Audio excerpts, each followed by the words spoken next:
I heard Discovery Zone's got this excellent new Men in Black laser adventure. Save the Earth from the slime of the universe, and they'll make you an honorary MIB agent. There's this video wall, and birthdays are blasted, DZ. They're almost everywhere. Are you ready for the new DZ? Will get cancer in the butthole. It'll burn and burn and burn. They won't be able to sit down because of the burning in their butthole. He can't sit down. He's got a burning in his butthole. He's got a fire. He's got a flame coming out of his butthole. God's going to have a flame coming out of your butthole. You're going to have a flame coming out of your butthole. If you thought that AIDS was bad, you ain't seen nothing yet.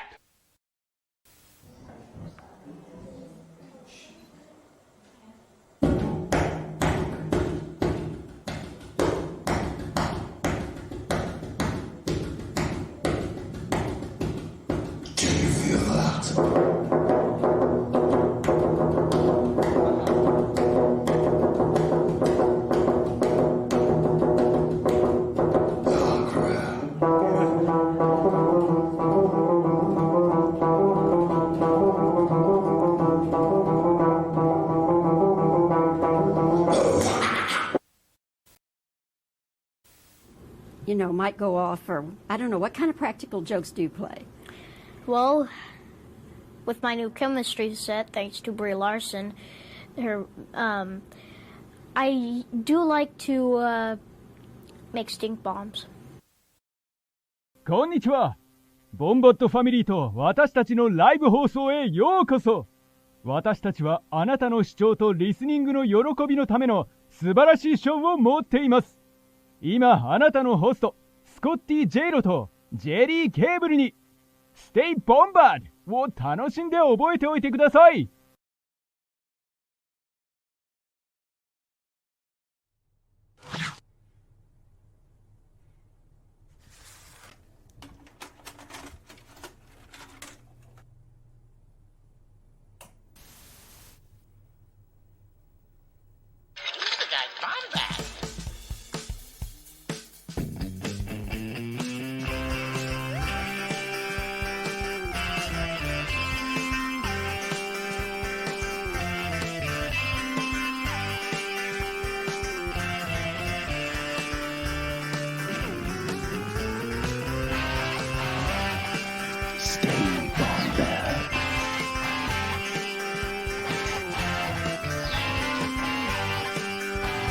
Welcome to the Bombadcast.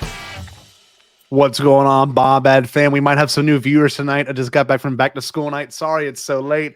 Got my icy shirt on. I did not wear this to back to school night. I was more professional dress. But that being said, super happy to have all of you here. We have a very splendid episode. As you know, some things. What's going on, Mr. Mud 183? I like that name. That's Bombad. Thank you. Stay Bombad always. But yeah, you know, I just got back from my work, back to school night. We may have some new viewers in here because I met a bunch of parents, which is always exciting. Jerry, be on your best behavior, please. I even warned them. I'm not even kidding. I said, look, I usually don't stray off the beaten path. I'm pretty straightforward. I kind of like I am how I am at school, but you know, in the stream, my co-host, not so much. I can't stop his. There we go. You can't stop that untethered energy that Jerry brings. But That's wildly inappropriate. if it's your first time joining, welcome to the Bombadcast. We do this every Thursday, and we plan on doing some more, obviously, in the near future with Andor and all this wonderful stuff coming out. No, you cannot. Don't ask again. That being said, I'm very happy for you to join us, obviously. We're lucky to have fans like y'all to be here. And of course, if you don't know this, obviously the Bombadcast does also have a Patreon, $7 a month, or you can set your own price. I've got students, I've got friends of mine that have joined. And of course, a lot of our devoted Bombadcast fans also are joining, which I very much appreciate. Now, some of these perks, and I put a message in there earlier. It's been kind of hard to fulfill a couple of these things because we've got Podathon going on and school starting up, but I can guarantee you Podathon will be worth it. If you are unsatisfied with Patreon, you can always let us know. A couple exclusive shows on Patreon. We've got a show that I'm actually going to bring back this weekend at some point. Not bring back, but kind of add more to The Greatest Teacher. Joseph Campbell, it's a Patreon exclusive. I talk about Joseph Campbell, his teachings, and I rant for about an hour. Jerry also does something very similar, the Canon Junkie Corner, where he reads a chapter of a certain novel and he kind of reflects on it and talks about it and maybe even reads a little into it as well. But Gerry also has a wonderful show called Hyperfocus, and I'll let him plug that in a moment, which is a show where he brings on someone in the Star Wars or the podcast creating community, and they actually, kind of say more of their other passions besides just Star Wars alone. So very fun show. And I also do a show called Bombad Gaming. We do a lot here. Wednesday nights, I play video games. I played some Super Smash Bros. Last night. I will continue to play that into next week. It is at 8 p.m. Central Standard Time. And of course, for me, school comes back, which is very, very exciting. Looking forward to this new school year, my 4th year teaching. And I need to bring Gerry in. That was a lot. I said that very quickly, very, very little breaks. And I do want to bring Gerry in, but we got to talk about Podathon because our boy Alden Diaz, one of the greatest people alive. That being said, let's bring him in. The one, the only canon junkie, Gerry Cable. Gerry! That's right. I'm here. I'm untethered. I'm ready to make Scotty's students' parents sweat. It's great. I'm just going to go ahead and start right off by saying testicles. How's it going, guys? It's great to be here. So hold on. Untethered Gerry, totally the title of my DIY punk project. Oh, that's amazing. I love this. Gerry is stuck to the toilet. That's right. Yeah, that's the whole thing. Like, no, Boop. No. Always trying to blame it on me. Trying to blame it on me. Uncle Bombad. That's amazing. I love that. Uncle Bombad. That makes sense. That fits. Let's be real. Preston said no. We also got Sweat. Yeah, Sweat. John is John. I met John at Winn-Dixie, which is exciting. That being said, I love this so much. Connor, we love you. We're excited for the conversation. We love you so much. You're so neat. Connor, not Connor. I mean, I'm gonna say Gerry. Gerry. It's me. I know. Gerry. Yes, Can we play a video that highlights something we're very excited for? We do have Podathon coming up September 17th. We're working on a guest right now. Gerry and I have been in talks with a certain guest, which is very exciting to me. We don't know if it's going to end up happening. I'm going to email them again tomorrow, but we got some things in the works, so it should be cool. I don't want to hype anybody up or anything, but let's just say, the guy might have created Star Wars. Yes, in some extent, like back in 1976. But anyway. No, I'm just kidding. Okay. That being said, I want to play a clip for those that don't know. Podathon is a charity event that Bombadcast, Podcast of the Wills, and Around the Galaxy puts on through our channels, and it's a stream that benefits Make-A-Wish. And obviously, Gerry and I hosted parts of it last year and the year before, and it's something that we started 3 years ago. And so we felt that was a third year. We had to take it to a more legitimate level. For those that do not know or are not aware or do not follow anyone on social media and want to be aware, we have a huge guest joining us on our pages this year that Alden conducted an interview for Octo Radio, and that is the one and only. I'll let it speak for itself. Hey, this is Ryan Johnson. Join us for Podathon 2022. It benefits the Make-A-Wish Foundation. It's on September 17th. I'm going to be on there with Octo Radio at 8 p.m. And you can donate now at thepodathon.com. Do it. Yeah. See? Exactly. You will click the donation link now. Yeah. Oh, that's going to be clipped out and dropped everywhere. Yeah. Unreal. Yes, that's right. We are shilling like villains. It's great. It's very great. Scotty, speaking of Alden Diaz, real quick, if I may. Yeah. I may. Oh, yeah. Wait, can I say one thing real quick? Please do. Ryan Johnson, director of The Last Jedi, is going to be on, is going to be on Podathon. Get hyped. I've heard the interview, Gerry. Have you listened to it yet? I'm just curious. I've listened to about half. Okay. It's fantastic. We're privileged to have it because we're producing the event. Not many people have heard it, and I can truly guarantee you it's one of the best interviews with that man that I've ever heard. And I mean that sincerely because I love Alden, but I also mean it because they talk about things that Ryan does not normally talk about. So the interview is unreal. I don't know if Boop's read it. That would be awesome if Boop's heard it. So it is going to be written about in probably big outlets. I'm just going to say it's that good. Mm-hmm. That being said, Gerry, you've got something coming up. What's going on? Well, speaking of our good friend of the show, IRL friend, as the kids say. Alden Diaz is going to be my guest on Hyperfocus this Saturday, right there. It's actually his return because we're kind of doing a redo with him for reasons that shall not be specified. Look at that. The return That's a good graphic. I could not help myself from doing this because Alden sent me the pic of the selfie of us, like, hey, maybe use this if you want to, and we looked like Force ghosts. So I'm like, I'm gonna make a freaking poster. I like that. So that's kind of back to my old school, my roots. Yeah. If you remember back in the day, back when Bombad first started, we had some crazy. He was the graphic designer stuff. Yes, he was the graphic designer, and there was no set. It was all there. It was all it.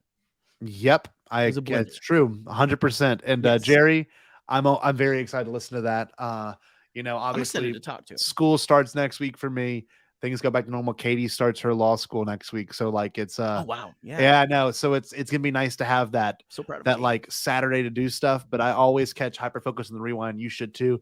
It is every other Saturday. So obviously this Saturday you got Alden on, who's a great guest. Yeah. And Alden may be one of my favorite people to like, and I've done it before. I've like called him on the phone and we just let our minds do the talking. Like we don't even, know we're going with it. It's beautiful. But hopefully the same thing happens for Hyperfocus. We haven't even picked a topic or anything. And also, again, the whole thing about Hyperfocus is you guys can like hit the link and join at the end of the show, kind of talk with kind of call in and everything. So hypothetically call in. But anyway, it's gonna be a fun time. Super pumped.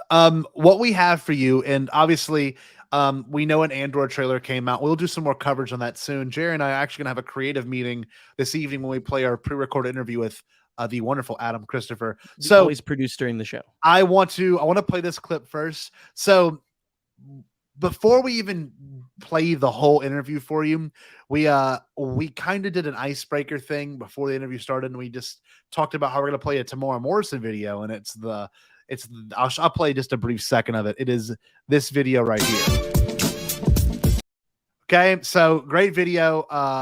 And fantastic. We saw Adam Christopher perk up, he sat up, and it's like, what is this? And so we asked him a few things you'll find out in the interview, but he told us about this right here. This is going to be a new Bombad clip forever. Oh, this is brand spanking new. Freaking hilarious. It's so Bombad. It is so Bombad. You ready? Here we go. This is a soap opera Tamora Morrison was in. You're not in Guatemala now, Dr. Ropata. You're not in Guatemala now, Dr. Ropata. And he says this. So this will make more sense. I'm going to play it again. Remember what he says here. You're not in Guatemala now, Dr. Ropata. It's so sassy. I love it. So good. It'll make sense in a moment when you watch it again. I'll play it one more time. You're not in Guatemala now, Dr. Ropata. Because we were dying laughing when we found the clip. We found it after the interview was done. So, right. We were all three of us were just losing our shit together. It was we were literally just sitting there hanging out talking about it. But that being said, I know a lot of people here have read Shadows of the Sith. And I will say this is a spoilers discussion because we're talking about it with the author. So it's super cool. Yeah. Great. I don't think he's gotten to talk spoilers on a lot of shows in the press thing. So I don't even know if he's talked spoilers on another show. Like I don't think so. We might be like exclusive spoilers with Adam Christopher. His thought process too as to why he wrote certain things. It's a great interview. So interesting. Oh my God, it's so interesting. It's about an hour and 15. So we're not going to stick around that much after the show. We'll talk about Padawan for a second. Maybe we'll talk about Andor. But by the end of it, we might have a schedule for the coming months. So that being said, Gerry, do you have anything you want to say before this interview actually begins? Taint. This is Untethered. The new bits. This is the Untethered. new bit. Oh, this is the new bit. I love it. Untethered. Untethered. Show it to us. No, I'm just kidding. Don't do that. He's like he's not a tetherball, you know. He is untethered. That being said, I'm gonna get the clip pulled up. Y'all enjoy this interview. We will be in the comments. We'll also be talking about creative things, and of course, patrons. What you heard on the actual, what you saw in the Patreon post today. Think about what you want, Bombad to do in the next coming months. But that being said, we're gonna get that thing pulled up, and y'all should be good to go. Let me get a video file shared. But Go Bombad babies. it's a fun interview. Y'all really gonna enjoy it. It's actually an hour and 2 minutes, so it's not that long. Here we go. Yeah. You'll be able to be in. It's a school night. It's a school night. So we're gonna bounce out. We'll be in the comments, and him and I are gonna talk on the phone. And y'all stay Bombad. Whoop.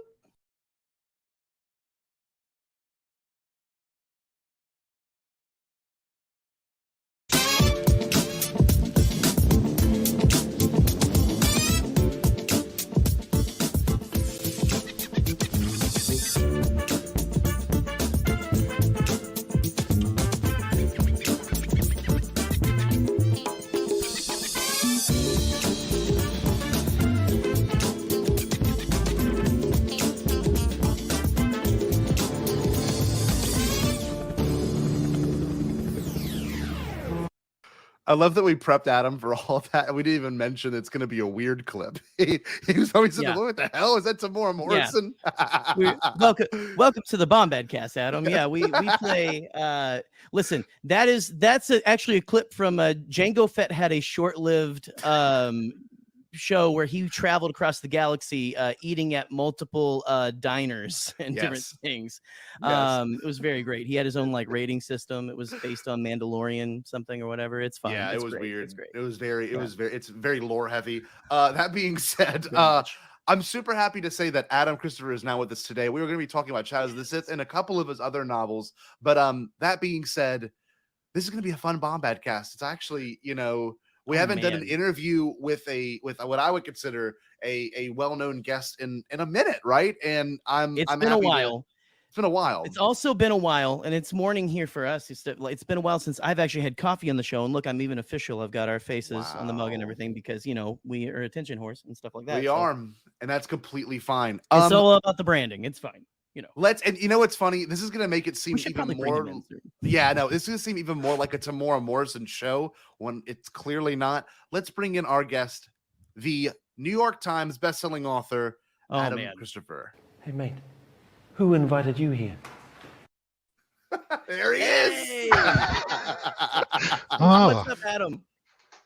Tamora Morrison, Jay Lagaya. Come on. Yeah. See, if I'm not mistaken. Weren't you born in New Zealand too? I sure was. There we go. Yeah. Perfect. You get to see any of that in its heyday? Yeah. That whole thing, that whole episode is fantastic. Yes.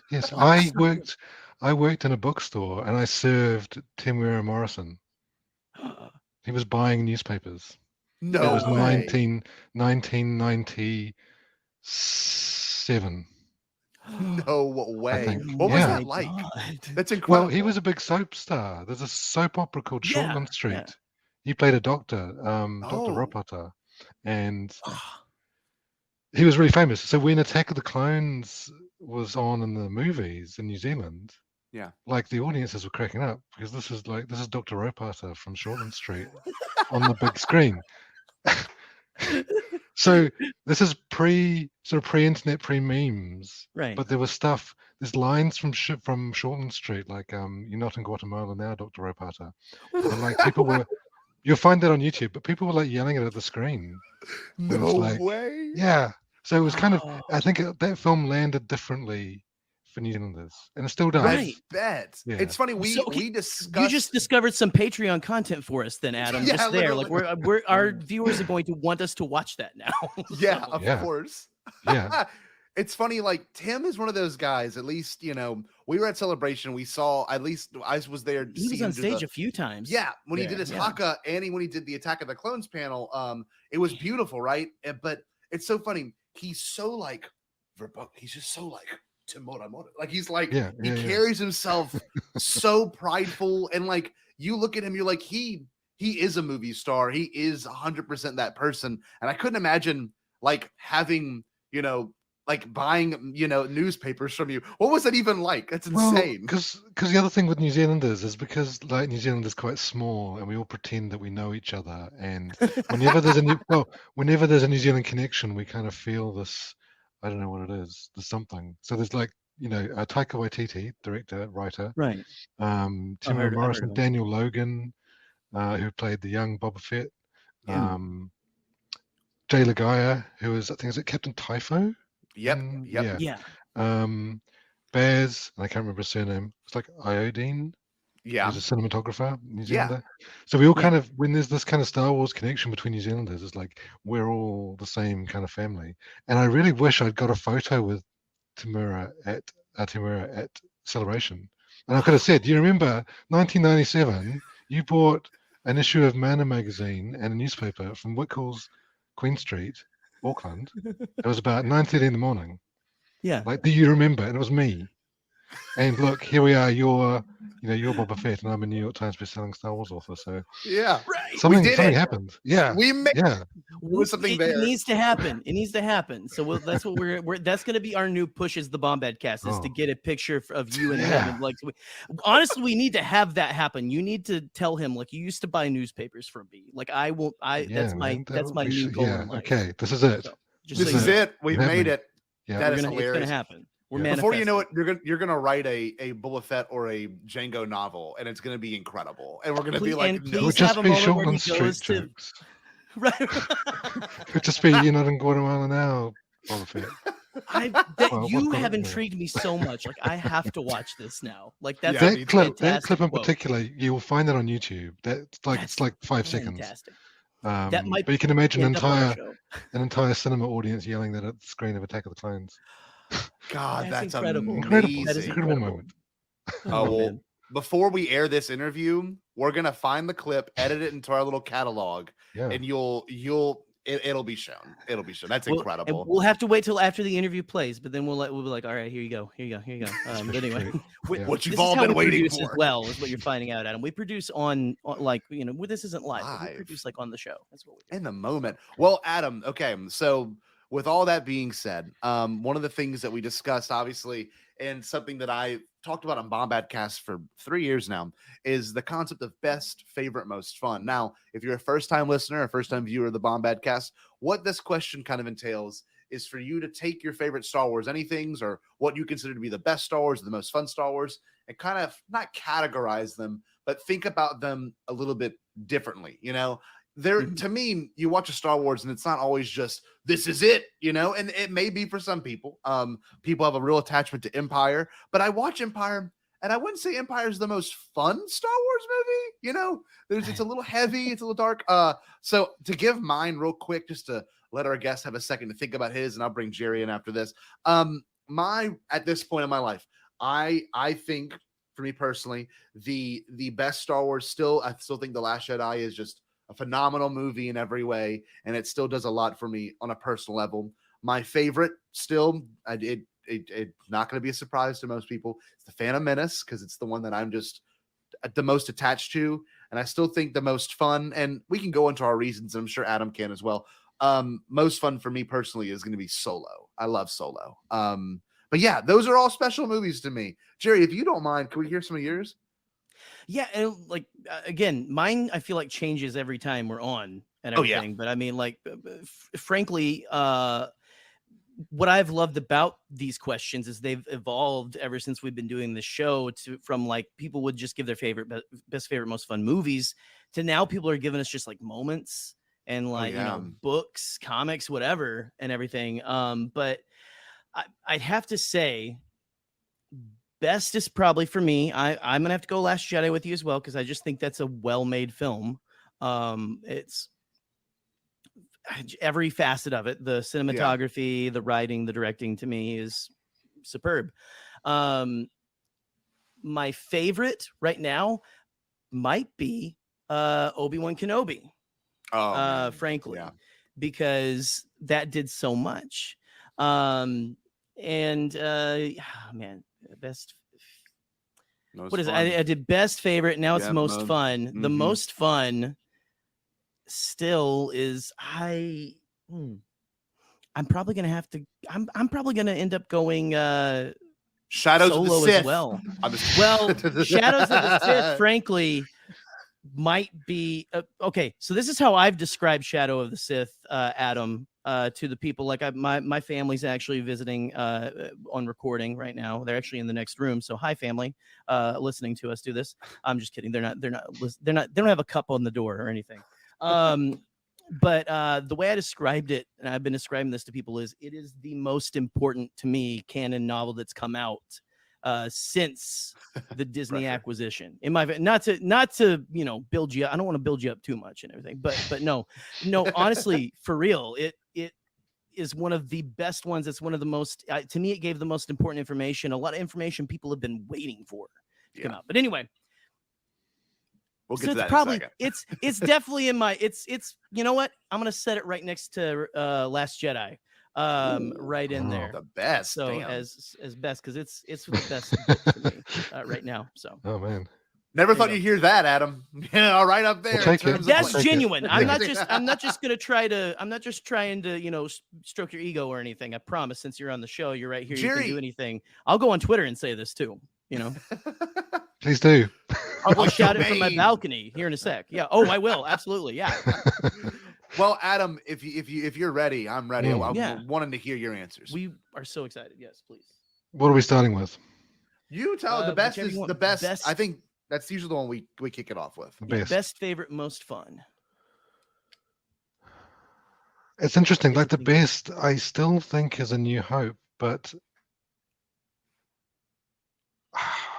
it's one of those interesting things because I think because it's the best because it's the only Star Wars movie that really fulfills all the promises that George Lucas had, and I mean that by not in terms of the ongoing Star Wars mythology, but the fact that it is this amazing mashup of science fiction, space opera, fantasy, western, samurai movie, war movie, swashbuckling pulp adventure.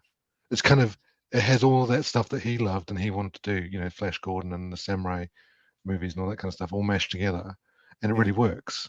And because of that, we have Star Wars. So maybe it's not the best production values, maybe it's not the actual best story, but somehow it's still there for me as best. Right. It fulfills all those brackets, and I agree. Like, you wouldn't have Star Wars if you didn't have what that movie set up, not just story wise, but like you said, mythology wise, and what could come before that.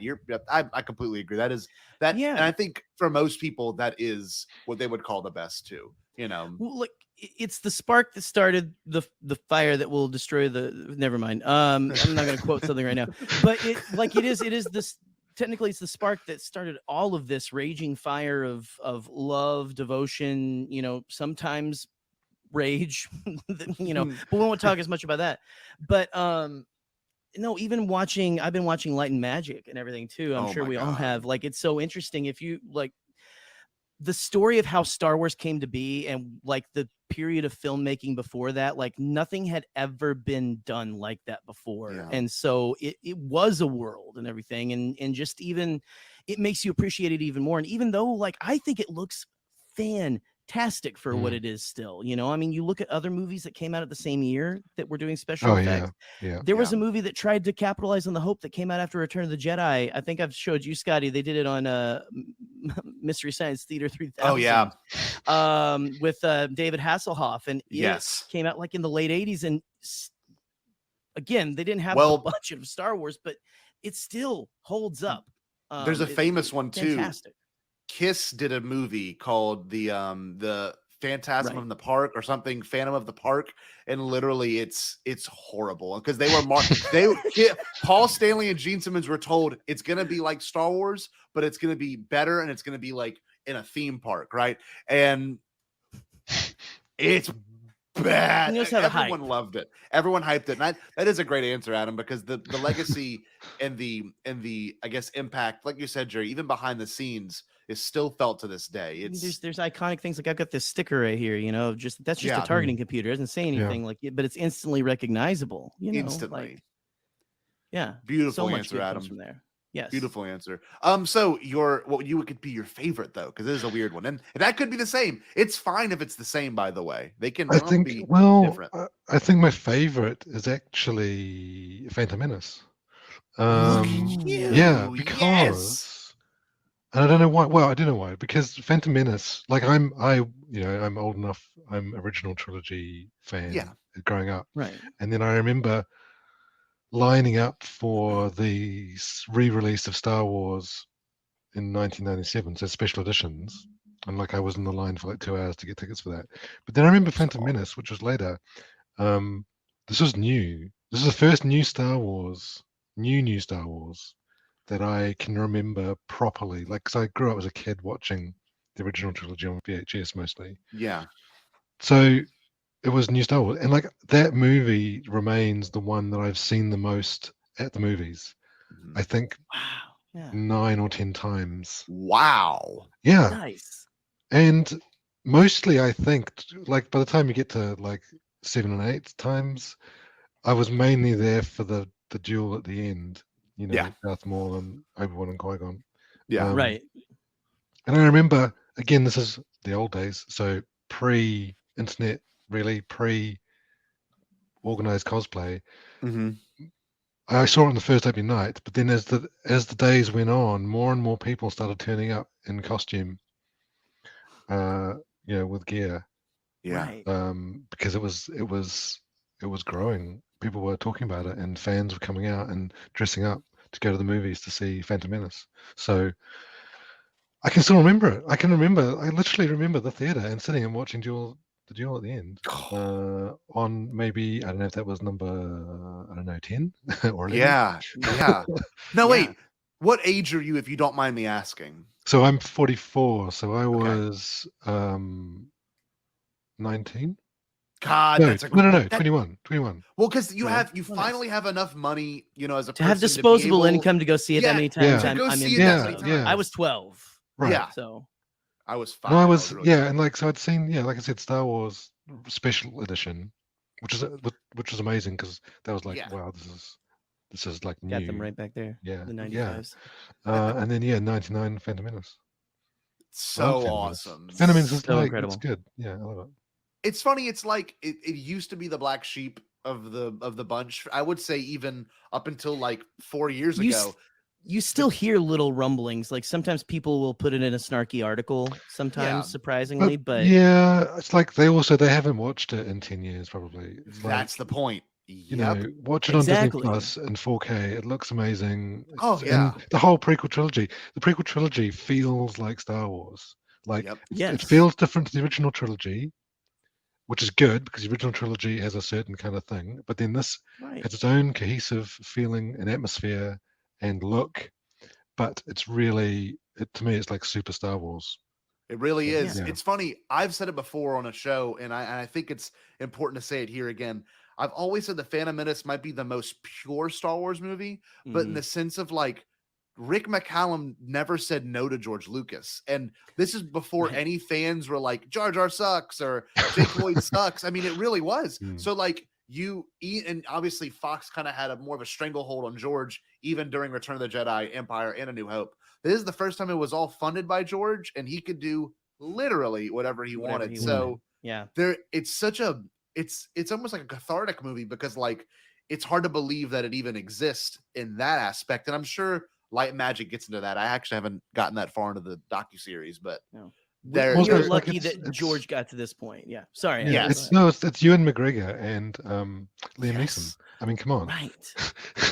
Yeah. and Natalie Portman. It's like you can't get better people to be in your Star Wars movie.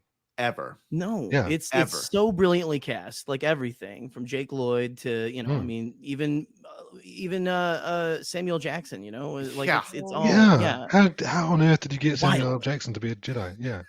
And I'll just say I was a fan of the Yoda puppet a little bit. Like, look, I know he looks a little like Bernie Sanders. It's fine, whatever. But anyway. Well, this leads us into our last one before we get into our big discussion. What would you say is the most fun? Most fun.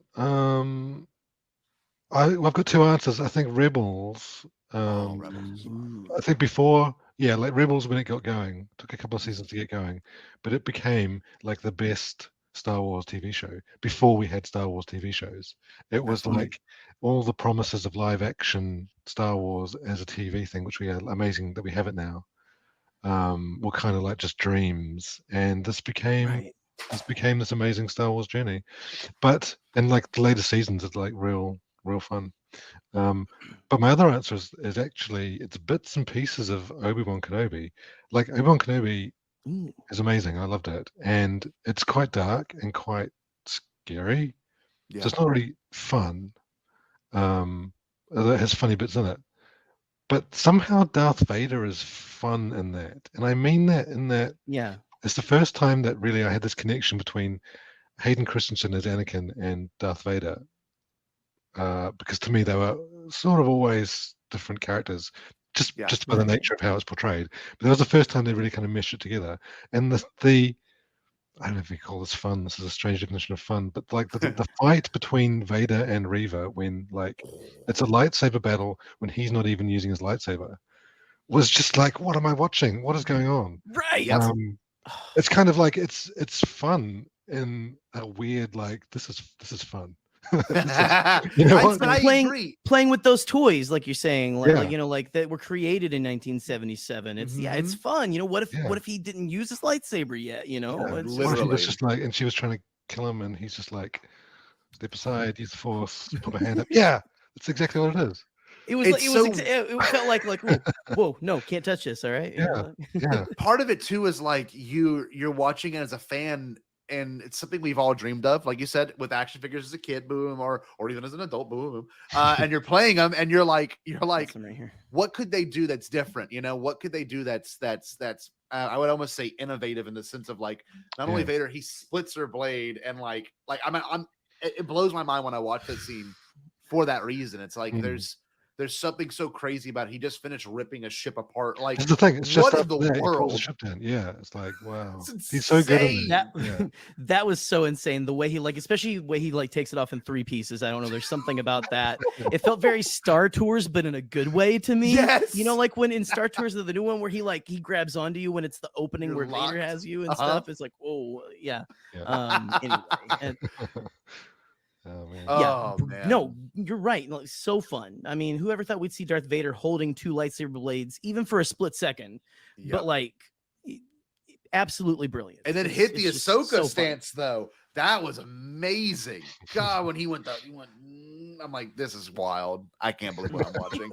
I agree though, dude, because that is a scene where like I stood up watching. Like, oh my god! Like what are they doing right now? You know, my neighbors. I'm in an apartment building and stuff. Like, I'm sure they were getting tired of hearing the F word screamed at the top of my lungs like every morning. But it was like 3 a.m. I apologize. I'm sure they rolled back over and went to bed. But anyway, no, the whole Kenobi again. Yeah, this week. Yeah, that's right. When Andor comes out, you never know. We could be getting some wild stuff on that show too. It's gonna be insane. I'm not ready. That's a great answer, though. Adam, I now we're gonna focus all on you, and I know, I know, it is all about you. Feel the pressure. No, there's no pressure here. Yeah. We have a series of questions that we had the chance to talk about and look at, and one of the first ones I want to kick off with, because this novel is filled with characters that are near and dear to a lot of our, I guess, even us in this chat and this whole thing's hearts, but to the overall lore of Star Wars hearts. Was there any of them that you were like really enjoyed writing for? Was there like one character you were like, oh my god, like I get the opportunity to say this to this person? Like, there's a lot of fan favorites, but you also get to flesh out a lot of characters that were just either side characters or just mentioned in Rise of Skywalker. Yeah, I mean, of them, Lando was probably the best one to write. Yeah, because he's quite easy in a way, because it's Billy D. Williams, and Lando is such a strong personality in the original trilogy, and then when we see him a little bit, in the Rise of Skywalker, and Billy D. Williams is just really fun. And although the character of Lando in Shadow of the Sith is slightly different because we've kind of moved on, however many years it is, 17 or 18 years from when we see him in Return of the Jedi. So he's different. His daughter's been kidnapped. There's a lot of things going on with him, which is also really cool because it meant that I could take a main character of Star Wars and actually develop them a little bit, which, you can't often do when you're writing this kind of, IP work. You get to take a character and kind of, you can play with them and then put it back in the box for the next person. Right. But because we're in this big period between Return of the Jedi and The Force Awakens, and we know that stuff happened to Lando, he can be changed, and that's kind of part of the book. So he was really cool. And then he's only in a little bit, but Pride Enric Pride, Right. who was Richard E. Grant in The Rise of Skywalker.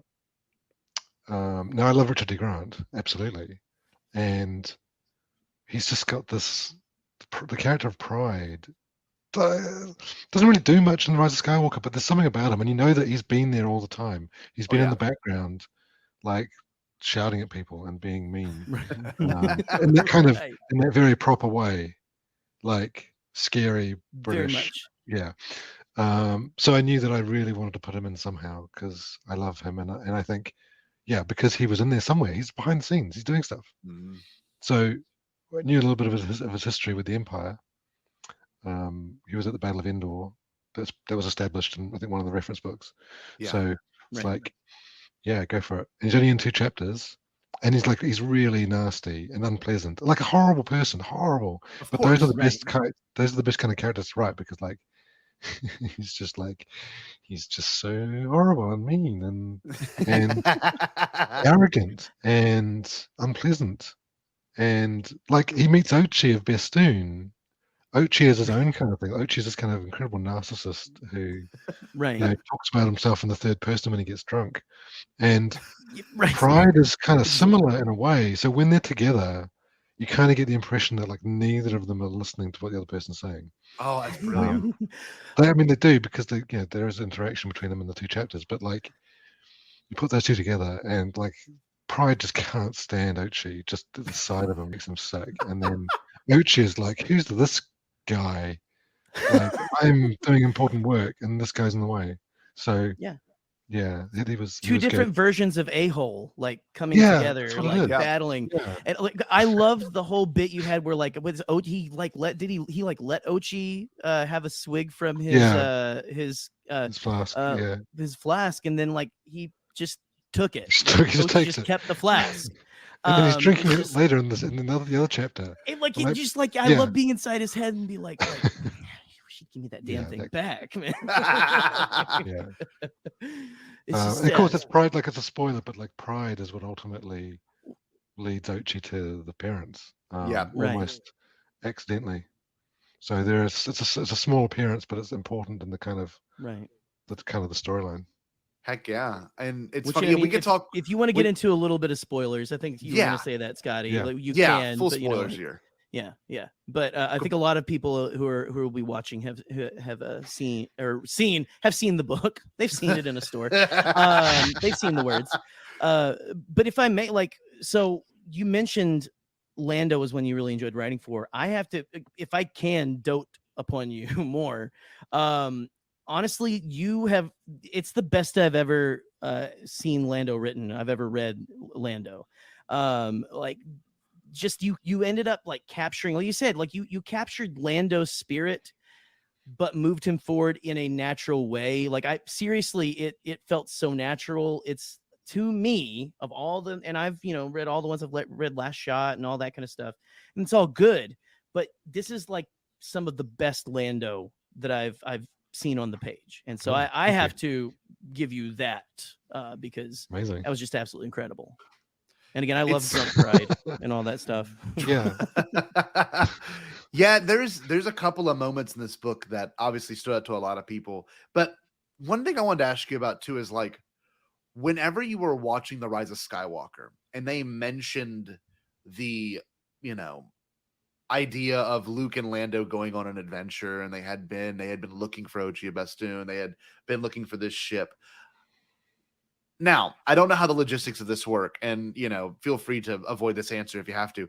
Do they approach you with this novel, or did you watch that scene in The Rise of Skywalker and go, "Ooh, I would love to write something about that"? No, they approached me. So I remember when I saw The Rise of Skywalker, just coincidentally, the 2 things that struck me in that movie was that scene where because I was like, Luke and Lando, that's like a weird combination that we haven't seen very often. So that would be kind of interesting. Like, why were they that pair like searching for this thing?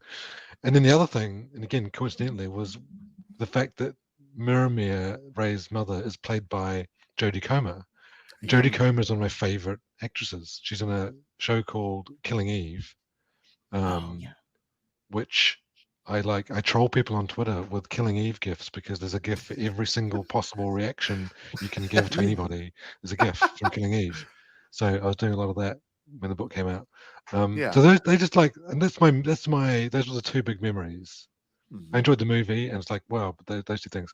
So I was doing, that was what, 2019 that came out? Yeah, 2019, December of 19, right before the pandemic. Right, yeah. Literally right before everything, yeah. So I was doing, so a year later, I think, I got the call to do the Mandalorian novel, which then got cancelled. Yeah. But then, which is fine, but then it was like, well, we've got this other idea. If you want to do this instead, just have a think about it. And how about that thing where Lando says to Rey that he and Luke were chasing Ochi of Bestoon, who was looking for a wayfinder to get to Exegol? Like, how about you do that story? I was like, yeah, okay, sure. Like, yeah. And then I'm like, guess. wait, that's the backup book. That's like that's like, wow, okay, yeah, great, I'll do that. So you want me to do this big like linchpin of a lot of that one things? instead. Okay, sure. Yeah, okay, sure. Give it a go. Heck yeah. But then, so that worked out fine. And then I remembered, it's like, wow, yeah, because that was the bit in the movie I was like, what's going on? Luke and Lando on this mission, and then I get to write it. And I think also because nobody really knew what the story was.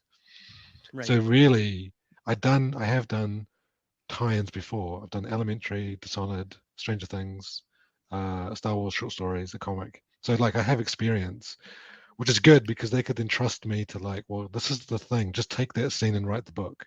That's all the guidance we've got for you.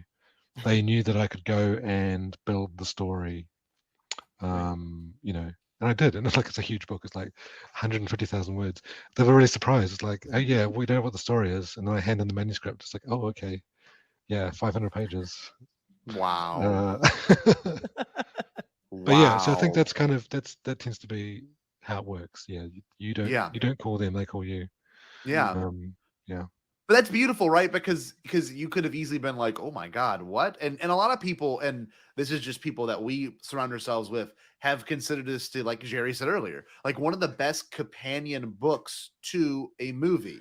And like people, for some reason, now I don't see it this way. I know most people that are viewing this right now don't see it this way, but like some people have the tendency to believe that the novelization or the companion book are making the movies better, and that's not fair. The movie should always be good.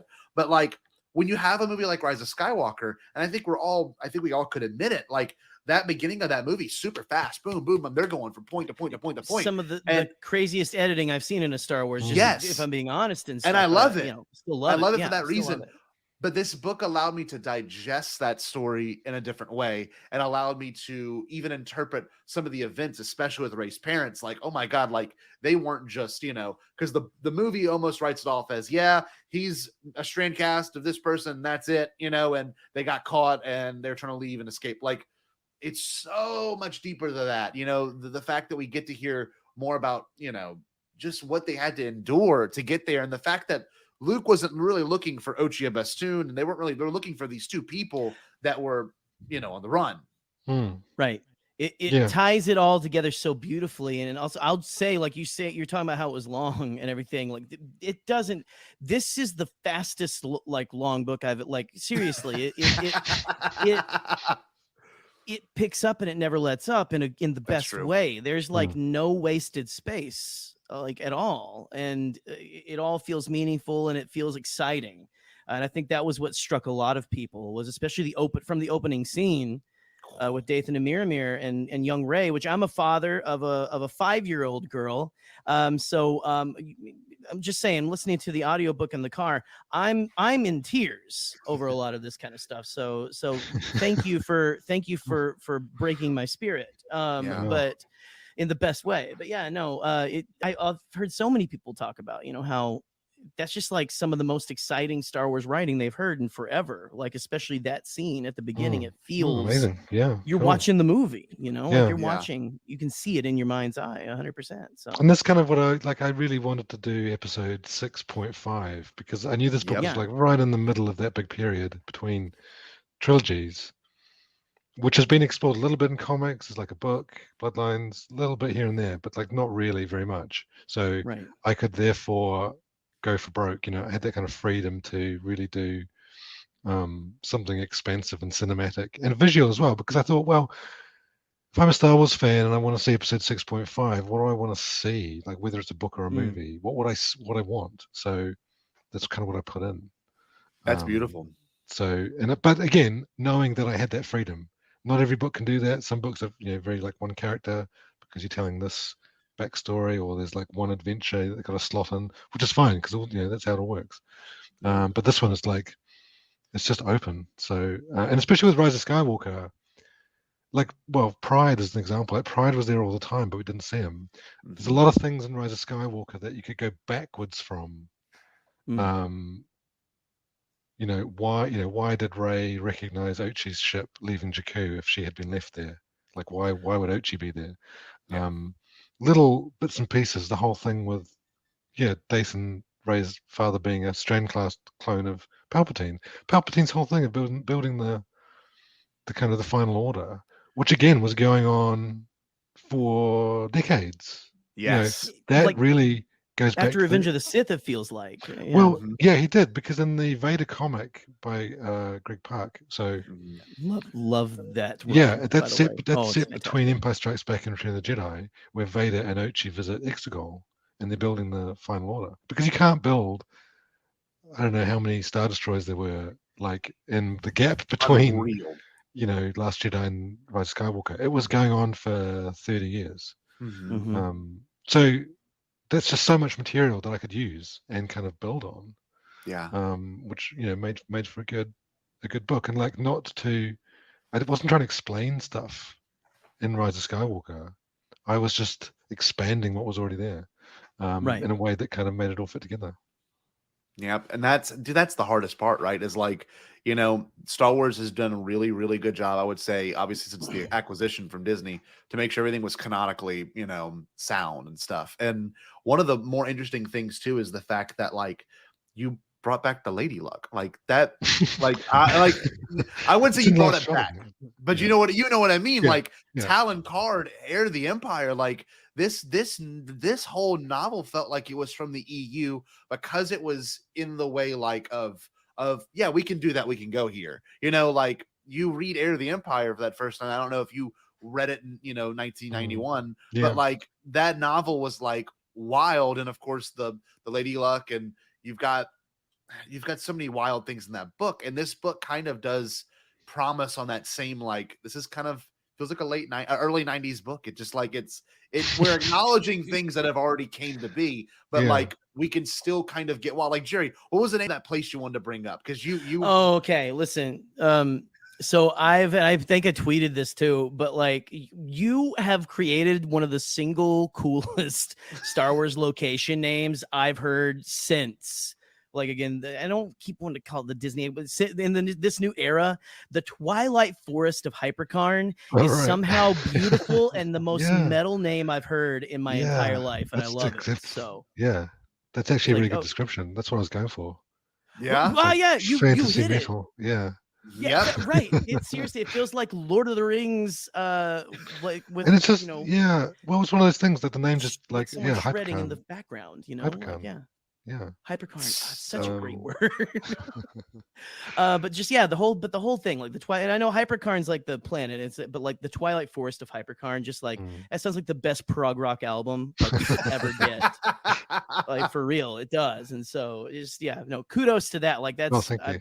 I love that thing. I will sing the praises of the Twilight Forest of Hypercarn. Can't wait to go there someday. So Oh That's man. nice. Yeah, it does sound. It's a very visual name within and like it adds some mysticism even to Rey's mother. I feel like, even though I know it's not, like, I know it's just a place and everything, but it just kind of adds like a layer of depth. Like, ooh, that sounds interesting. I want to know more. Kind of a thing. Absolutely. And that's obviously you are a writer. That's the goal of your work, right? Is to build interest. And trust me, if we try to write Star Wars novels, it wouldn't be anywhere near this book. But like, we all have these opportunities to fantasize and have favorites on certain things. But like, were there any like bits of storytelling that you were like, maybe inspired by to bring certain things in? Because I mean, I didn't even get a chance to ask you this. Did you read all those, EU books growing up? Was that something that you were like also involved in? Not until later. I mean, Okay. really, yeah, because like New Zealand, I don't really remember the expanded universe at all. I was really into Doctor Who, so it was more, especially in the 90s, which coincides with the time of the expanded universe books. There was the Doctor Who New Adventures from Virgin Publishing, so I was really kind of focused on those. I always wanted to write a Doctor Who book, which is how I got into writing in the first place. It's like I want to write Doctor Who stories. So yeah, the Star Wars thing, I'm looking over here because I've got the whole shelf of them, but like that was what I came to later. But like I mean, when I was doing Shadow of the Sith, any time that I referenced something or pulled something forward or used or reused, I did it because the story required it. Like there was a feeling of something present. Like, so I didn't have a checklist of like, oh, I'm going to mention the Errant Venture, I'm going to mention Nefertari, I'm going to, it's like Lando is thinking about the famous gambling halls of the galaxy, so he's going to think of the Errant Venture. Nefertari is this planet which was abandoned by smugglers because it was useless, so therefore it's a great place to hide stuff, so they bury Dathan and Miramir there. So everything that like happened that I brought in as a reference, like absolutely fun, not denying it, didn't have fun like going, oh, I'm going to put in this and put in this, but it was there for like a reason, because like Star Wars to me is like one big thing. So whether it's movies, TV, animated books, comics, video games, I've got a video game character, Shriv Sergei and is in the book. Great moment. Or even like I referenced like the 1978 Los Angeles Times newspaper comics because I really love reading them. And I was reading them, I was like, that's a cool name for a drink, so I'll have Lando order some red dwarves. Oh, and yeah. And then the bartender, Lady Sennifer, like literally says the line out of the thing, like, sip 'em slow, you'll live longer, which is from the panel in the comic. That is like, so cool. Now, that is absolutely Star Wars nerdery fun. Right. And that's the thing with all these things, every time I've written, because I'm a fan of stuff, so you put in stuff. If you see it and get it, that's great. You go, oh, that's cool, that's fun. If you don't, it doesn't matter. Like, it doesn't impact the story. Everything you need to know about Shadow of the Sith is inside Shadow of the Sith. That's the same with all my tie-ins. If you recognize something and then you want to go and explore further, great. You want to go and read Dark Legends by George Mann? Yep, amazing. You'll learn about Darth Noctis and his or her blade.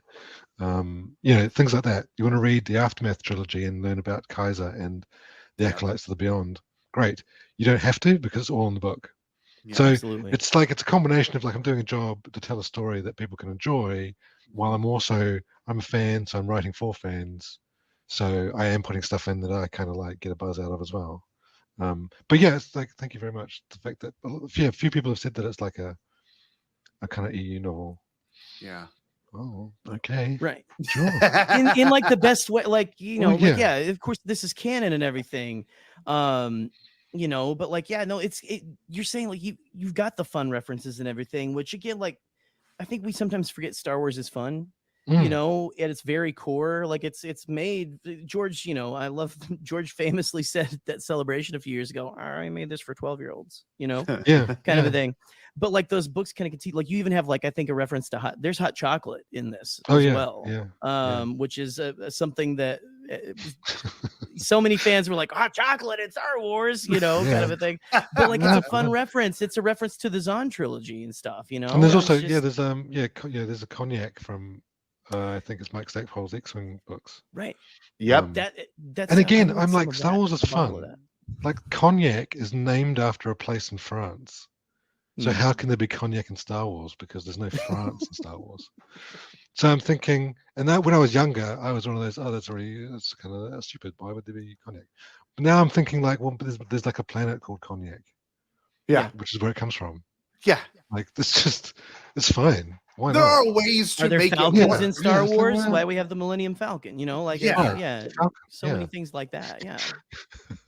exactly. Or the famous one we did this one of our episodes, ducks. There was on Naboo. There's a thing called a duck, and it's like we did a Wikipedia episode. There's an entry on ducks. There is an entry on ducks. There's an entry on It's the ducks. best. Yeah. That's awesome. Jerry, you had a question about a gulp shido. Now I'm sure since Adam is a Star Wars, he might know what that is. So we like Ochi is essentially a gulp shido, which and like we all know, if you're watching the show, I think you know what a gulp shido is. It's a character that your mom and dad aren't going to know who they are, that your parents, whoever your cousin isn't going to know. If there's like, oh, I like Star Wars, they don't know who Ochi Abastoon is. They don't remember him. He was the Bones. In fact, I had to explain it. He's the Bones in Rise of Skywalker that you've seen maybe twice because it came out in 2019.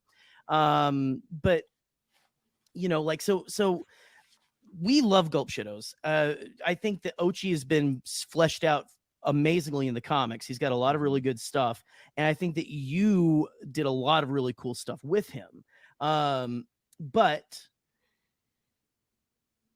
who is your favorite gulp shido? Do you have a gulp shido beside, like, I don't know if Ochi is your gulp shido. Do you have a favorite gulp shido, and were they in this book? Like, who's yours? Who's your gulp shido? It sounds so endearing. Yeah, good question.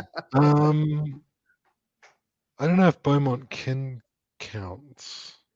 Oh yeah, I think he does. Yeah, I could go ask my parents who Beaumont Kin is right now, and they would say, "I don't know. Did you go to high school with him?" Like. Yeah, is he even credited as that in the Rise of Skywalker? I don't know. I think it's just in the visual dictionary, frankly. Yeah. Wow. So I had him in because, again, not because I wanted to include a character from the Rise of Skywalker, although that was good, because if this book is related to that movie, then yes, use some of it. But again, like, it was logical if Luke goes to an archaeological dig, and we know that Beaumont Kin is into the Sith by the time we see him in Rise of Skywalker. There was a point at which he became interested. So what if that was actually a meeting with Luke Skywalker, where he had some kind of eyewitness experience of the Sith and what they can do? Yeah. Yeah. And he's kind of like, he's fun. Yeah, he's definitely a fun character. Nice guy. It was cool to see. I love Dominic Monaghan as well, the actor.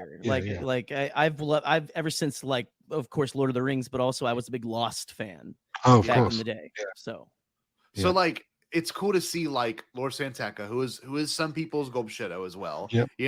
Fantastic. And you have that whole interaction there, at the archaeological dig, which also, for me, I'm a science teacher, and like, anytime you get to look at history or the history of culture or any sort of anthropology, like, that was just a cool moment. That's something I never expected in a Star Wars. Like, yeah, kind of give us that, ancient feeling, Indiana Jones kind of feeling. I was gonna say, it was a little indie. It was a little indie, like in the middle of Star Wars. It felt great.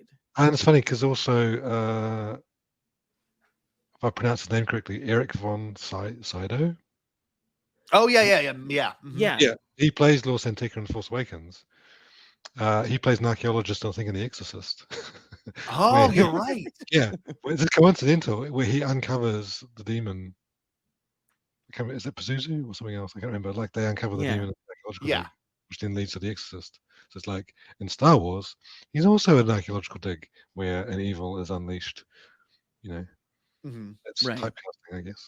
It's kind of cool. It's kind of a cool tie-in in that way. I like that. That's clever. Brilliant. I didn't know. I actually had no idea when I wrote it, and I got a comment and it had a little in the manuscript with a little screenshot from The Exorcist going, "This guy can't get away from unleashing demons at archaeological." That's amazing.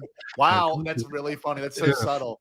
Well, and Lord Santeca, frankly, has been a little. I think he's still underutilized this stuff because, like, you had that one thing. I think it was in the Visual Dictionary of Force Awakens where they're like, "Oh yeah, by the way, he's basically an Indiana Jones, and he's the Indiana Jones of Star Wars. He's like an adventurer." Yeah, it's and like, the whole the Church. More, of the please. Well, right. The whole thing, which it's so like I get a little bit in Shadow, a little bit in Rogue One, sort of. Right. And the what's it called? Rise of Kylo Ren comic by Charles Soule. Right. Yeah. But I like that. Just such an underutilized character. I love it. And I know they're kind of pulling, like, his distant relatives are in the High Republic a lot and everything, which is really cool. But anyway, I loved him. So I think I could speak on Jerry's behalf for this part too, because this is one of the things I've been thinking about a lot. Like you said, your favorite Star Wars name or location was the Twilight Forest to Hypercar. Like that's very visual, right? And as a novelist and as an author, I know obviously part of this is to paint the picture in your head for something that's visually beautiful. And one thing that like really stood out to me, and I gotta say, this is something I hope we see obviously on the screen one day, but when they showed the speeder bikes, or I guess in my brain when I saw them, speeder bikes going over the water, I mean, like that was so freaking cool. Because like as a kid, like fun. You know, like you said, you're imagining things like what would be visually stimulating, and like to think about the water, you know, maybe going off the bottom of them and doing that. What was that like? Like, was there any other visual things that you were like, I want to introduce this in Star Wars? Because the speeder bikes over the water was like something I never knew I needed to see in my mind's eye. Was there something like that for you? So beautiful. Yeah, it's like that was really this visual thing I was trying to go for, and especially on that planet. I think it's called Tyrannotia Minor. Like the geology being kind of multicolored stripes of rock. Yep. Right. With the river sort of carving into it. Yeah, because it's visual. Because I thought that would look really cool. And then the planet Polar, which is kind of this white grassland. Oh, so cool. It's like it's frozen. It's not frozen. It's it's living, sort of, but it's poisoned by radiation, and everything's kind of white. Again, there's kind of like visual things that just kind of came to me because Star Wars is visual and spectacular. Star Wars is spectacular. Like whether it's a huge space battle or it's one character with a really cool mask that you really want the action figure for. Yeah. It's like from the big to the tiny. It's like the Star Wars is always surprising, and the best Star Wars, you're like going, what is that? I need to know more. So definitely for planetary locations, and also being this is like it's a chase book, so like they go from place to place. So there has to be a difference and a reason for them going there. So there's the Toronto mine. There's also like the Tau Provode fuel dump, which is kind of very metal and concrete and dark and industrial. And then Polar, which is just like plains of grass. Very distinct visually in the mind of the reader, distinct places. Because also I do write visually, like one of those writers, and not every writer's different, but I definitely am the kind that sees what's going on. Like I'm transcribing the movie in my head, kind of thing. Yep. Yeah. All writers are different. Some don't do that visually at all. But I'm like that. And I'm just trying to type fast enough that I can keep up with what's going on. In your head, yeah. And of course, the amazing thing, and this is why I'm a writer in the first place, is like every single person who reads Shadow of the Sith will see something different, completely different to what I've seen in my mind, which is amazing. Which is like that's the whole magic of writing in the first place. But to think that if this book is so visual and cinematic, and yet every single person is seeing a different movie in their head when they read it, which is just incredible. And it's all Star Wars. We're Star Wars fans. We know what Star Wars looks like and feels like, sounds like. I mean, sound is such an important thing as well. Just like I'm lucky to be doing this. Really, I'm beautifully stated. Yeah.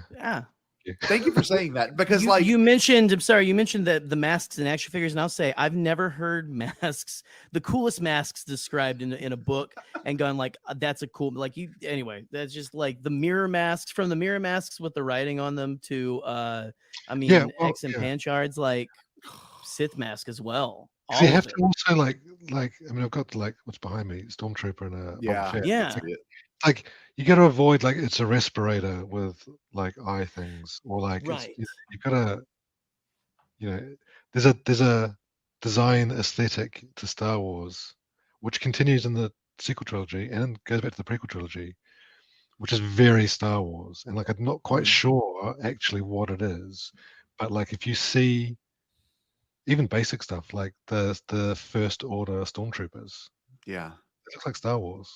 And then when you get to the more strange stuff, like, for example, Flame Troopers or Rocket Troopers, with the kind of weird masks, they're weird and they're new. We haven't seen them before, but they're still Star Wars. Right. And, like, I love the kind of arms and armor of Star Wars. So try and come up with stuff that was fitting the aesthetic. I mean, I'm not a designer at all, and I'm always in awe when I watch behind the scenes stuff of whether it's the movies or TV, that the people that can design, I've got all the, looking at my bookshelf, all the art books. Oh, I love the art books by Phil Spozak. Oh my and god, all the concept art the and stuff, greatest. going through them, and definitely get inspiration actually from those as well. Yeah.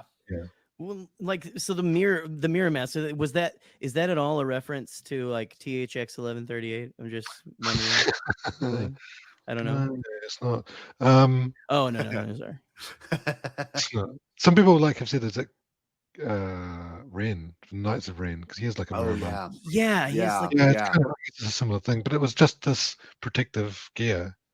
And that she just happened to write a kind of prayer of protection across the front of it. It just sounds so cool. Yeah. That's the thing. I just pictured like something like no eyes, no form of anything, and like just like that. To me, that's very Star Wars too, is when you have a character and it's like, how do they see out of that? But it's like that's the magic and the technology of it anyway. Absolutely. And then I love the way that I could actually, and this is where it's like maybe it's a personal thing, like can I get a buzz out of it? Like I watched The Rise of Skywalker the other week before I went to San Diego, and Lando was wearing Comet's helmet. Yeah. Rise of Skywalker. It's like, I did that. I indirectly did that. But yeah, it's Comet's helmet. Because she's a Wind Rider of Teleran, and she wears that when they go on their adventure with Lando. They kind of split up, and then at the end he's like, "Can I borrow your armor?" And she's like, "You can have it." Which is like, that's neat. I think it's neat. That's the privilege of, you've obviously put a lot of work into what you've been doing, and you're obviously this novel speaks for itself. It's one of the what I consider one of the best ones I've read in a long time, or listened to as well. Like there's something to that, and I know it's weird to like probably have fans or people like us tell you that because this is part of your life experience, but like this adds to what we love in this franchise on a much deeper level. And I want to thank you for that. Just because it means a lot to me personally, And one thing I did want to ask, because we're going to wrap up in the next few minutes, any desire to write more of these characters? Is there something like deep within you that are like, I would like to write more for, and by the way you wrote Luke was exactly how I've always wanted to hear Luke. It was what we promised. Meeting of Luke and Lando, though. Oh my god, that was like, that's like, I could see it. I could see, like you said, like that's a pairing you don't see, but it's like, to see them being friends, was like, you're like, oh yeah, they're friends too. It was really, really cool. It felt natural, and it was beautiful. I think I do. I mean, I like Comet and KB68. Yes, but like. This is the thing about Star Wars or any licensed stuff. Like I created those characters, but they're not mine. So even if someone else, if they appeared in something, like Mandalorian, a Book of Boba Fett, we've had things like Cobb Vanth, who's from the Aftermath trilogy. Of course, right.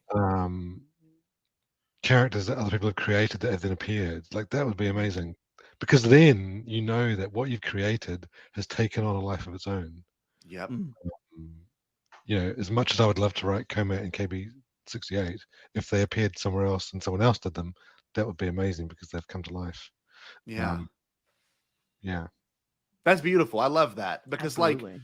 you obviously have poured your heart into this novel, and I don't want to speak on your behalf, but like, I don't know how long it took to write this one either, but like when I read it, I'm like, this is just such a detailed and full of fine tuning, and like, obviously books go through several edits, but like, I don't know, I'm attached to this book. Like there is something there to it. And I know the same can be said for you because it's something you're passionate about. And it's beautiful. I love that. And also I hated hearing Ochi beat up Dio the whole time.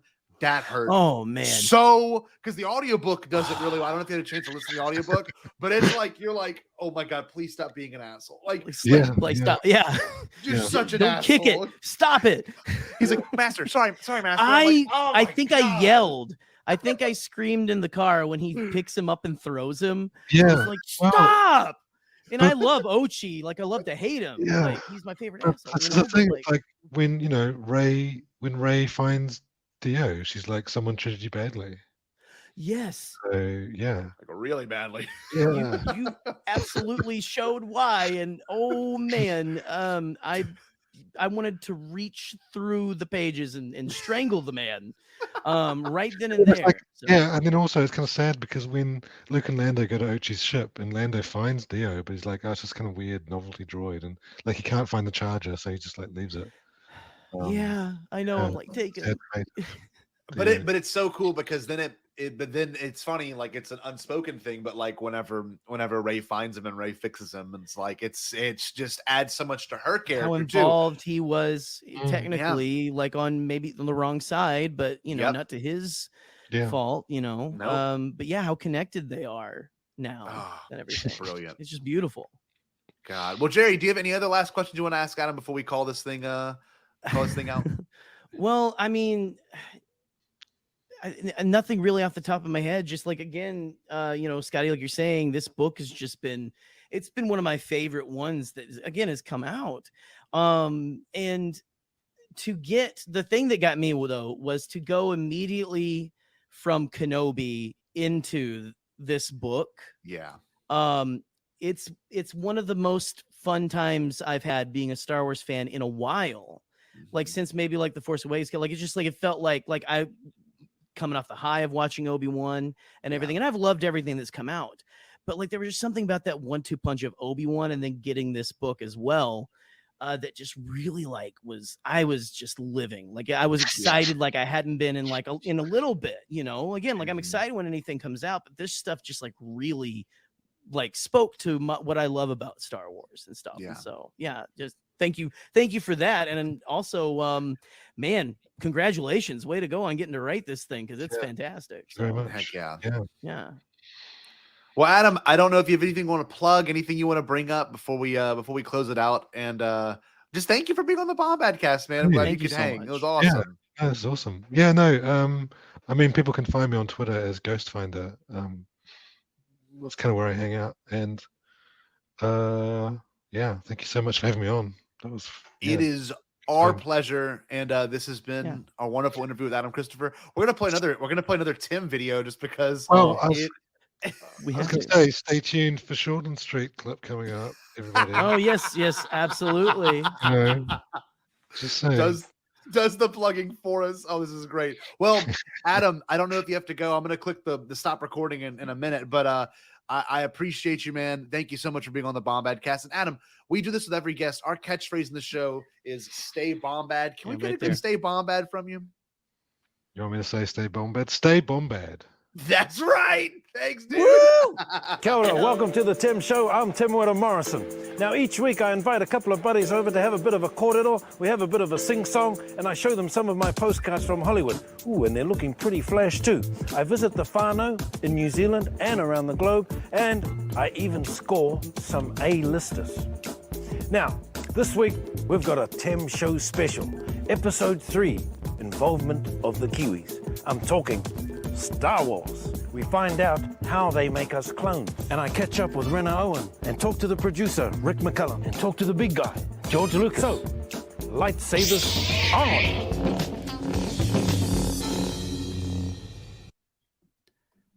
We hope you enjoyed the interview. I sure did. Yeah. I sure did. That was fun. That such a fantastic, just sweet guy. God, I was blown away by that. I hadn't looked up anything else he had done prior to this. Yeah. Like I never looked up an interview with him, and I had no idea, for the most part, that he was from New Zealand. And I mean that. I had no idea, no clue. I mean, I didn't either, and I mean, like I should have, like, you know, the accent and everything. But, Yeah. no. And like you spent a little bit of time with us out at the tables by the pool at Celebration. Oh, yeah. And everything, but I saw him walk by a couple of times. Oh, did you really? A couple of times. Yeah. We never got to like say anything, but like I think he and Kristen Baver like walked by one time, and I was like, oh, that's awesome. That's Adam Christopher. Like I remember like seeing, but anyway, I'm still just trying to figure out how Tamira Morrison did those effects. You know, like did he have ILM help him with those clones? I'm still trying to figure that out. But anyway. Oh, I love it. And that was a fun discussion. I hope everyone got a chance to listen and enjoy it. I know fans of the book probably really enjoyed it. I love the part where we talked about this, the speeder going across the water. That was one thing that was a highlight. Like, paint us a visual. We haven't seen the white grass on that planet. Like, that was, man, that was a great discussion. I really enjoyed every second of it. I think it's a good book too. It's absolutely a great book. And just, to cap everything off, probably, let us know in the comments, if you're still with us here. What do you think is Tamira Morrison's favorite section of the newspaper? Is he a sports guy?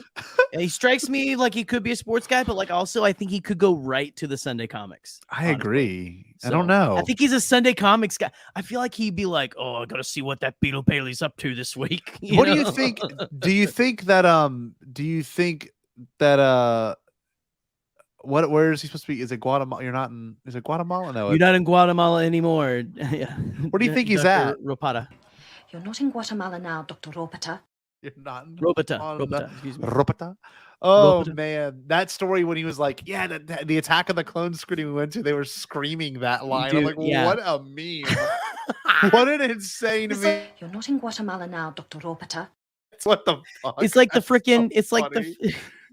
It's like the freaking Rocky Horror Picture Show. Yes, like I want to watch the Phantom Menace with a Kiwi audience now. Oh, I want to watch it in New Zealand so bad. Well, we really do probably hope fit the entire population of New Zealand in a theater. 100%. Anyway, that and Peter Jackson's Lord of the Rings. That must have made him a prideful country. I would have. That would have made me very happy. Those are great. Those are great movies. They're so humble still. They're like they are, but they're so laid back. Yes, everything. Like, oh, okay, yeah. It's wonderful. Anyway, Adam Christopher, thank you so much for allowing thank you for allowing your time to be spent on Bombadcast, because I thought it was brilliant.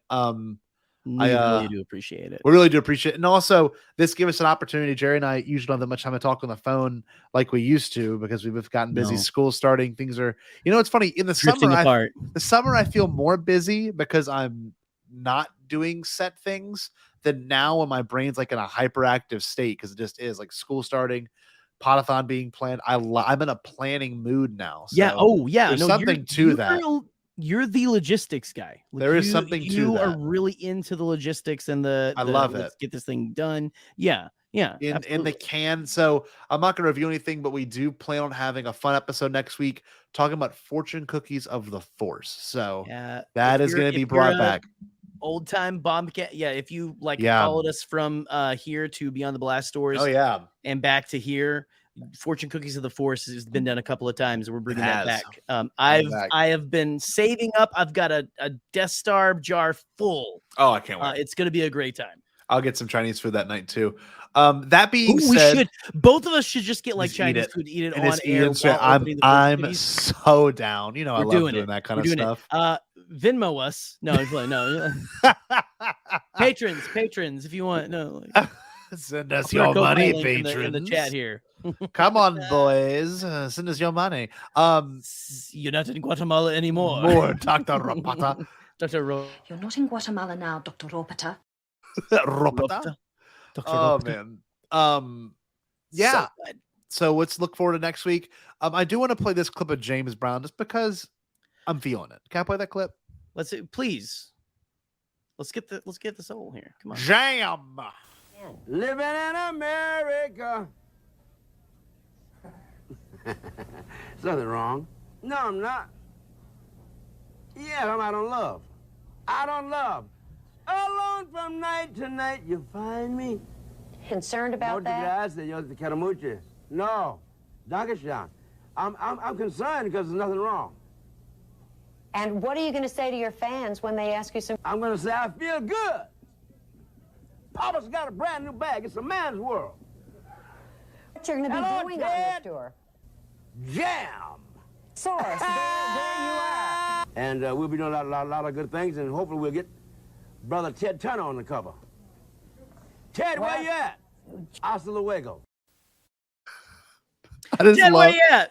I just love that he's summoning Ted Turner. There's something so... Of all people, he's gotta be so Ted stoned. Turner. He's like, well, yeah, Ted. I just love my favorite. Yeah, Ted. My favorite is Jam. It's like so enunciated and like strong. It's like all in the front of your mouth. Jam. It's like amazing. I just like and the then cut off scream that, oh, and then the downward smile. I can't even do it. He's like, I can't even do the downward smile. How's he do that? He's like brilliant. James Brown. I just love that face. Such Jam. Where you at, Ted? Such a beautiful soul, that man. God. And then the part where he speaks Spanish out of nowhere is he's like, and it's like so fast. Hasta luego. And it cuts. Hasta luego. Yeah. Oh man. Jay, this has been a blast. I'm glad everyone can take a second and enjoy this episode. You know, I don't know who you want to wrap this up. Who wants to wrap this up? I'm curious. Who wants to do what? I don't know. Like, do we want to duet it? You know? Ooh, let's do it. Let's duet. Ways that make us feel good. What? We're gonna get a copyright strike. No. Let's plug one more underrated thing. comedy. Jay, tell us about this real quick if you don't mind. It's your episode, please. Yes, the one, the only Alden Diaz. What a great will guy. be talking to Mr. Ryan Johnson again. It's pre-recorded, so he's already talked to Ryan Johnson. This man has touched the hem of the garment, and I am going to try to touch his beanie that night. No, I might even wear my own beanie. Who knows? Oh man! But it's gonna be great. We're gonna have a good time. I think I think I'm gonna just keep it like I might text Alden and be like, hey, do you have something you want to talk about? But I think we're gonna we might just freestyle Star Wars. because Let's talk Star Wars dude, too. Well, Alden is a great person to freestyle conversation with. I'm just saying, like the man is a catalog of many things. Yeah. You know, that's why he owns iHeartRadio. You know, pretty much. He's the owner. Yeah. I want to play that clip one more operator. time. Yeah. For those that do not know, Ryan Johnson is on Podathon. Ryan Check Johnson, this out. ladies and gentlemen. Hey, this is Ryan Johnson. Join us for Podathon 2022. It benefits the Make-A-Wish Foundation. It's on September 17th. I'm going to be on there with Octu Radio at 8 p.m. And you can donate now at thepodathon.com. Do it. Yeah. See? Exactly. You will click the donation link now. Yeah. Oh, that's going to be clipped out and dropped everywhere. Yeah. A truly spectacular interview, and I mean that from the bottom of my heart. It's so good. He's such a sweetheart of a guy. I know. You know what? I realized we made just so nice. We made a mistake with everyone Adam says about him. We made a mistake with Adam Christopher. What's that? We did not play the Paul Stanley Folgers video, so next time he's on, we gotta have him on. Gotta play it. You just gotta Adam, follow us. Let's become best friends so we can have you back on the show. Like, come on. Jerry, would you do the honors of giving us a good stay Bombad before we play a classic hit tune? Sure. You know what, guys? It's a great time to come here before the altar of Bombad to share with one another our love of books, our love of comics, our love of a weird, wacky universe. Expensive drinks. Where of expensive drinks with beluga caviar. In an icy cup. Yes. Guys, it's a good time to stay Bombad. Stay Bombad. Did you say impossible? Pasquale? Only kidding, Chucky. I've changed my tune because I finally thought of a possible dream that we can all share. What is it? Pasquale? It's a dream about a world when nobody is poor or sick or hungry. Oh, now that's a dream we can make come true. I'm gonna make a change for once in my life.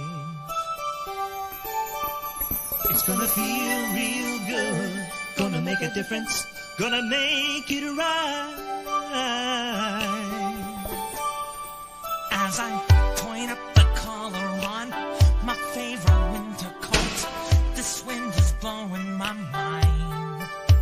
I see the kids in the street with not enough to eat. Who am I to be blind, pretending not to see their need? A summer's disregard, a broken bottle top, and a one-man soul. They follow each other on the window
dream of being gone for long. See you in a little bit. Jared lost to me in trivia.